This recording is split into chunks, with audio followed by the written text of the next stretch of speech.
Hi hello ఎలా ఉన్నారు అందరూ? మేమేమో పాండిచ్చేరికి ప్లాన్ వేసాం. లగేజ్ అంతా ప్యాక్ చేసుకుంటున్నాం ముందు రోజు నైటే. మా ట్రైన్ థర్స్డే మార్నింగ్ 5:30కి. పండు ఏమో బెంగళూరులో ఉంది కాబట్టి థర్స్డే మార్నింగ్ అరౌండ్ 4కి రీచ్ అయిపోయింది. మేమందరం అరౌండ్ 3:30 అలా లేచేసాము. మాతో పాటు కన్నయ్య కూడా లేచేసాడు ఇంట్లో సౌండ్లు రావడం వల్ల. కన్నయ్య ఇంట్లో ఆడుకుంటూ అట్లా ఇలా తిరుగుతూ ఉన్నాడు. మేమేమో ఇంకా అన్నీ రెడీ అవుతూ ఏమేమి మర్చిపోలేదు కదా అని అన్నీ ప్యాక్ చేసుకుంటున్నాము. ఇంకా మార్నింగ్ లేవగానే అత్తయ్య ఇంట్లో పూజ చేసేసారు. ఎందుకంటే మేము అందరం కలిసి వెళ్ళడం ఇదే ఫస్ట్ టైం. ఎందుకు వెళ్తున్నాము ఏంటి అని చెప్పి లాస్ట్లో మీకే తెలుస్తుంది. ట్రైన్ 5:30 కాబట్టి మేము ఇంట్లో 4:30కి అలా స్టార్ట్ అయిపోయాము. రైల్వే స్టేషన్కి మేము అరౌండ్ ఒక 5కి రీచ్ అయిపోయాము. అక్కడికి వెళ్ళిన తర్వాత తెలిసింది మాకు 6:30కి ట్రైన్ వస్తుంది అని. 1 అవర్ డిలే అయింది. ఏం చేయాలో ఇంకా అక్కడే కూర్చొని అలా ఉన్నాము. డైరెక్ట్ కడప నుంచి పాండిచ్చేరికి ఓన్లీ 3 days మాత్రమే ట్రైన్స్ ఉన్నాయి వీక్లో ఆల్టర్నేటివ్స్గా. కానీ మేము వెళ్ళింది థర్స్డే కాబట్టి థర్స్డే మార్నింగ్ మాకు ఒకటే ఉన్నింది. అందుకని ఇంకా కడప నుంచి డైరెక్ట్ పాండిచ్చేరి బుక్ చేయలేదు. కడప టు విల్లుపురం అయితే సీట్స్ ఉన్నాయి. అంటే సీట్స్ అంటే ఒక 10 వెయిటింగ్ లిస్ట్ ఉన్నింది. సో ఎలా చేసినా 10 days గ్యాప్ ఉంది కాబట్టి బుక్ అయిపోతాయని కన్ఫర్మ్తో చేసేసాము. అరౌండ్ 12:30కి మేము విల్లుపురం జంక్షన్లో రీచ్ అయ్యాము. అక్కడి నుంచి ఏదైనా బస్ అలా చూద్దామంటే లేట్ అయిపోతుంది అని చెప్పి క్యాబ్ బుక్ చేసుకున్నాము. డైరెక్ట్ ఫ్లాట్ దగ్గరికి దింపుతారన్నారు. సో అరౌండ్ 2కి మేము 2 to 2:30 ఫ్లాట్ దగ్గరికి రీచ్ అయ్యాము పాండిచ్చేరిలో. మేము బుక్ చేసుకున్న ఫ్లాట్ నుంచి బీచ్ అయితే అరౌండ్ 150 meters ఉంటుంది. చాలా దగ్గరగా ఉన్నింది. మేము 7 members కాబట్టి హోటల్ బుక్ చేసుకునే దానికంటే ఫ్లాట్ అయితే కొంచెం కంఫర్ట్గా ఉంటుంది అనుకున్నాము. ఎలాగో బేబీ కూడా ఉంది కదా మాతో పాటు. మేము తీసుకున్న ఫ్లాట్లో 3 bedrooms విత్ అటాచ్డ్ బాత్రూమ్స్ ఉన్నాయి. And 1 kitchen 1 hall. అంటే చాలా నీట్గా ఉన్నింది. అండ్ అలాగే అన్నిట్లో హాట్ వాటర్ వస్తుంది. కిచెన్లో మెయిన్గా ఏంటంటే వాటర్ ప్యూరిఫైర్ ఉన్నింది. సో వాటర్తో మాకు అంత ప్రాబ్లం రాలేదు అక్కడ. ఫ్లాట్ రీచ్ అయిన తర్వాత అలాగే ఫాస్ట్గా లంచ్ చేసేసి రెడీ అయిపోయాము. బీచ్ చూసేసి వద్దాము అని చెప్పి.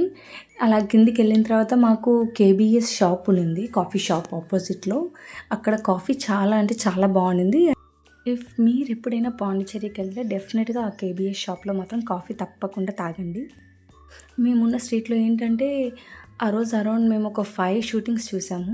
ప్రీ వెడ్డింగ్ కానీ ప్రైవేట్ సాంగ్స్ కానీ అలా ఎన్ని అంటే షూటింగ్స్ జరుగుతూనే ఉన్నాయి ఆ స్ట్రీట్ అంతా.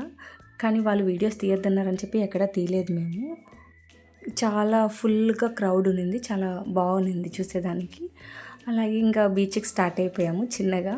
మా కన్నయ్యకి గ్లాసెస్ కొనిచ్చాము. ఆ గ్లాసెస్ చూసుకుంటూ పెట్టుకుంటూ నవ్వుకుంటూ ఉన్నాడు. మేమందరంలో అట్లీస్ట్ 1 time అయినా అందరం బీచ్ చూసాము. కానీ మా అమ్మ ఇంకా కన్నయ్య ఆబ్వియస్గా చూడడు. వీళ్ళిద్దరూ మాత్రం ఇంతవరకు బీచ్ అస్సలు చూడలేదు.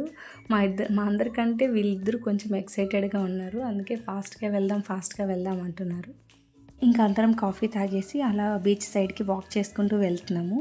ఈ సైడ్స్ అంతా ఫ్రెంచ్ కాలనీ లాగా అన్ని ఆ వాల్స్ అన్నీ చూసుకుంటూ వెళ్తున్నారు. మేము వెళ్ళింది వీకెండ్ కాదు కాబట్టి మాకు ఆ ఫ్లాట్ కొంచెం రీజనబుల్గానే వచ్చింది 7 membersకి. ఈ వీకెండ్ అయితే అది హై ప్రైస్ ఉంటుందంట. ఆ ఫ్లాట్ మాకు అన్నీ దగ్గరే ఉన్నాయి. చుట్టూ మీల్స్ కానీ కాఫీ కానీ బీచ్ ఫ్రెంచ్ కాలనీ అన్నీ దగ్గరగానే ఉన్నాయి. అన్నీ వాకబుల్ డిస్టెన్స్లోనే మేము వెళ్ళాము. అక్కడ స్ట్రైట్గా కనిపిస్తుంది కదా అదే బీచ్. చాలా దగ్గరకు వచ్చేసాము. అప్పుడే చిన్నగా అలల సౌండ్ వినిపిస్తూ ఉంది. మా కన్నయ్య ఇంకా అక్కడి నుంచి చూస్తూనే ఉన్నాడు అందరినీ.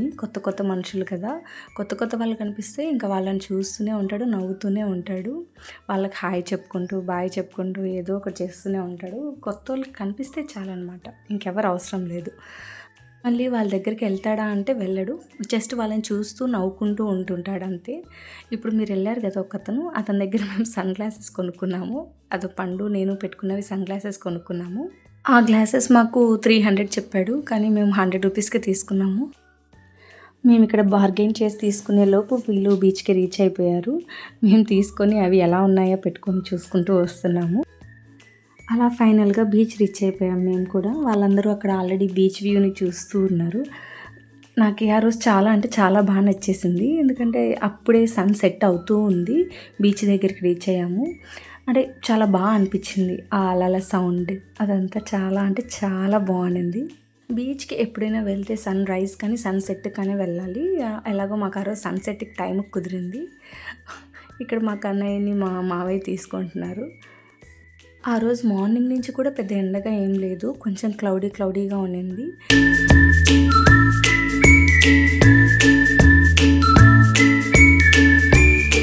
మావయ్య అత్తయ్య కూర్చొని కొంచెం రిలాక్స్ అవుతూ ఉన్నారు. ఈ లోపల మేము బ్యాక్గ్రౌండ్లో అన్ని ఫొటోస్ అన్నీ క్లిక్ చేసేసుకున్నాము. ఎలాగో సన్సెట్ పడుతూ ఉంది కదా, ఫొటోస్ చాలా క్లారిటీగా చాలా నీట్గా వచ్చాయి. ఇంకా కొంచెం ఆకలేస్తూ ఉంటే అలా ఏదైనా హోటల్ దగ్గరలో ఉందా అని చెప్పి మ్యాప్లో చూసుకుంటూ అలా రోడ్డు పైన కన్నయ్య నడిపించుకుంటూ తీసుకెళ్తున్నాము. వాడేమో కొత్త మనుషులందరికీ హాయ్ హాయ్ అని చెప్పుకుంటూ వాళ్ళందరినీ పలకరిస్తూ ఉన్నాడు.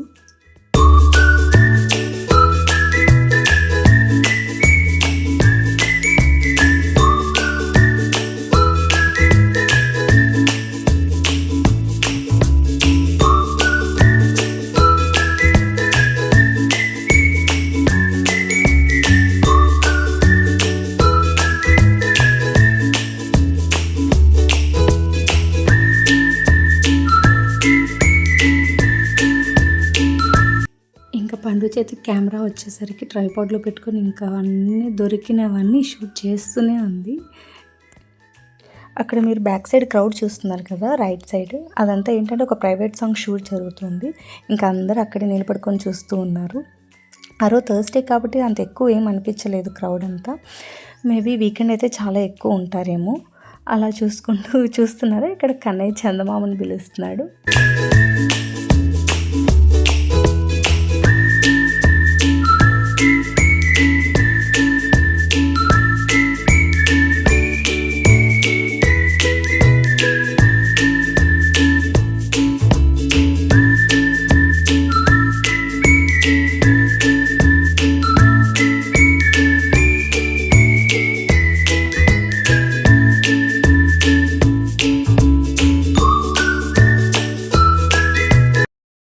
ఇంకా హోటల్ ఎక్కడుందా అని చెప్పి మ్యాప్స్లో చూసుకుంటూ వెళ్తున్నాము. అక్కడ ఇడ్లీ సాంబార్ బాగుంటుంది అని విన్నాను, కానీ తెలీదు. ఇక్కడ వెళ్తే కానీ టేస్ట్ చేసి చెప్పాలి ఎలా ఉంటుందా అని. అక్కడ మేబీ వీకెండ్ కాదు కాబట్టి అంత ఎక్కువ ట్రాఫిక్ లేదు, చాలా ఫ్రీగా అనిపించింది. అన్ని చోట్ల ఎక్కువ క్రౌడ్ లేదు. ఇలా అత్తయ్య చిన్నగా నడుచుకుంటూ వస్తున్నారు. మేము మాట్లాడుకుంటూ వెళ్తున్నాము. ఇక్కడ రోడ్స్ చూడ ఎంత నీట్గా ఉన్నాయో, చెట్లు, ప్లేస్ చాలా బాగా అనిపించింది అనమాట మాకు ఆ పాండిచ్చేరి.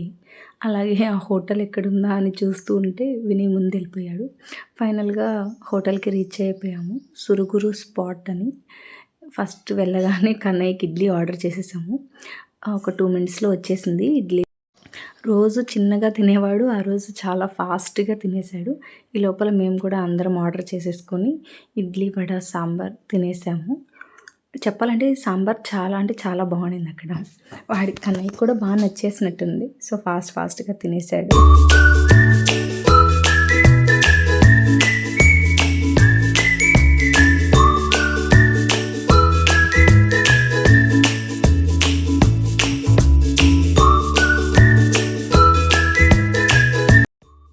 ఇంకా అక్కడే అందరం డిన్నర్ కంప్లీట్ చేసేసుకొని ఫ్లాట్కి రిటర్న్ అవుదామని చెప్పి చూస్తూ ఉన్నాము.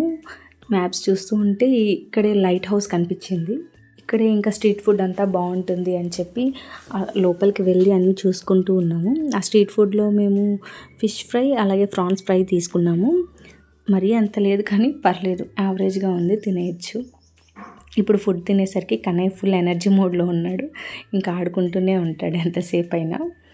ఇంకా అది కూడా అక్కడ స్ట్రీట్ ఫుడ్ అంతా కంప్లీట్ చేసేసి ఫ్లాట్కి రిటర్న్ అయిపోయాము. ఇంకా కన్నయ్యను కూడా ఇంట్లో పడుకోబెట్టేసి అమ్మ వాళ్ళు కూడా అందరు రెస్ట్ తీసుకుంటున్నారు.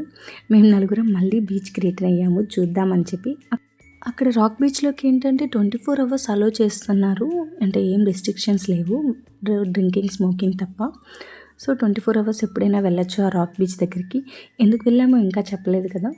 ఫ్రైడే కన్నయ్య బర్త్డే ఉంది, Jan 30. సో అక్కడ సెలబ్రేట్ చేద్దామని వెళ్ళాము. ఇంకా మేము తొందరగా రిటర్న్ అయ్యేసి 12కి కన్నయ్యకి విషెస్ చెప్పి పడుకున్నాము. అక్కడ ఏ ప్లేసెస్కి వెళ్ళాము, ఎలా చేసాము అని చెప్పి నెక్స్ట్ వీడియోలో చూద్దాం. బాయ్.